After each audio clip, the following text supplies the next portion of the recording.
Hello mga kababayan. Hello at kumusta?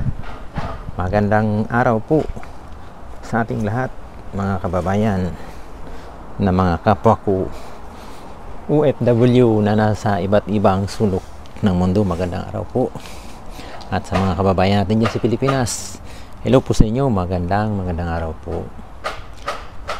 Mga kababayan, i-update namin kayo dito sa aming mga tanim-tanim na gulay dito sa aming munting bakuran.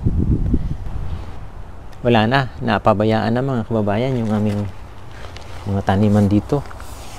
Ito na lang natitira, sibuyas at saka itong patula.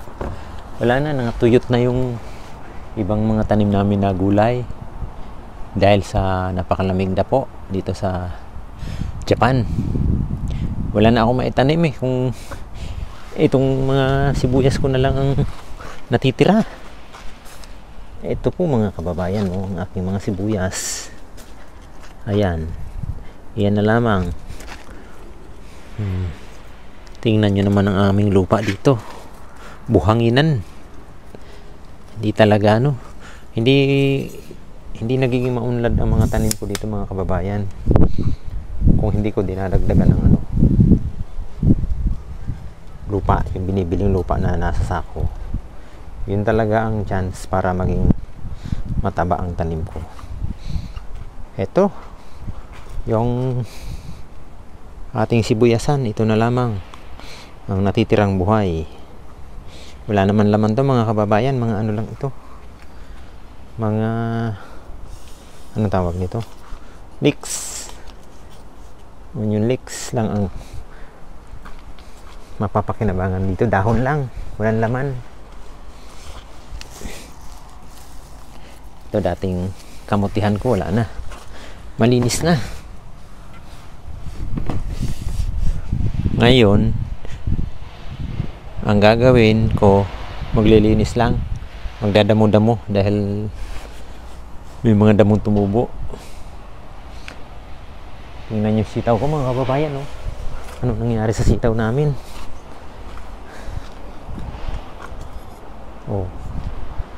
Ang aming sitaw ay natuyo na yung mga dahon.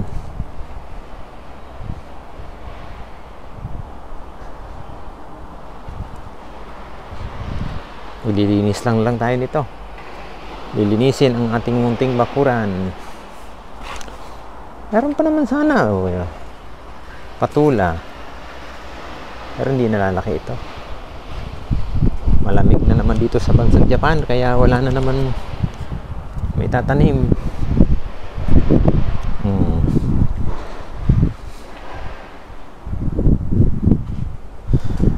Yung aming tangladan dito masukal na mga kababayan.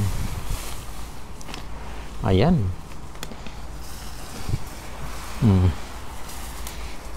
Makasukal. Paano na din yan? Pawala na rin yan. Ultimo itong aming mga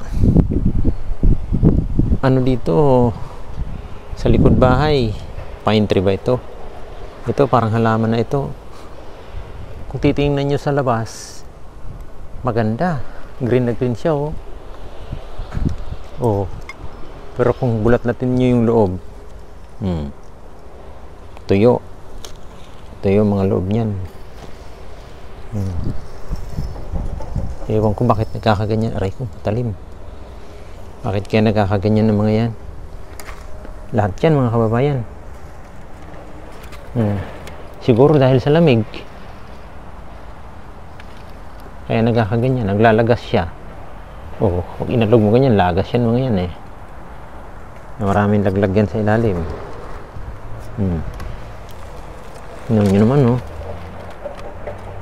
pero tingnan nyo sa labas ay parang maganda.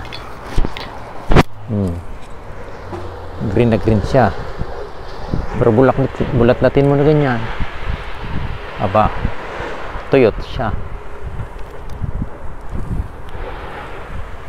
Siguro dahil sa lamig. Yan, nagkakaganyan.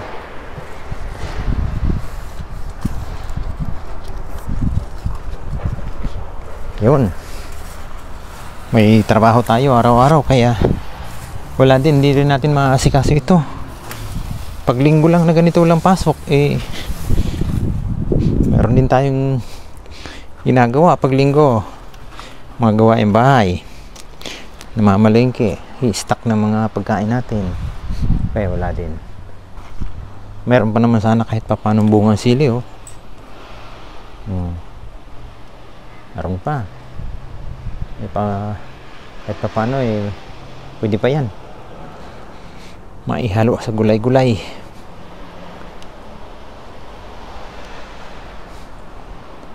Patula. Ala na, yung mga dahon pa. Mga kababayan, no? Napabayaan na talaga. Anyway, pag may time tayo, ay lilinisin ko yan. May babalik ko pa rin sa dating forma yan. Kung ano yung forma niya noong nung summer na pinapaganda ko yan, ibabalik pa rin yan sa dati. At may ipa-vlog na naman tayong mga gulay niyan. Sa ngayon, ito lang muna. Update lang namin kayo para kahit pa paano naman makita nyo kung ano nangyayari dito sa aming mga tanim ng gulay dito sa bansang Japan na napakalamig. So yun lamang po muna mga kababayan, at salamat muli sa pagsama dito sa aming maliit na vlog ngayong araw. Kita-kits mga kababayan sa mga sunod na update namin dito sa aming mga tanimang gulay. Ingat and God bless. Maraming salamat po.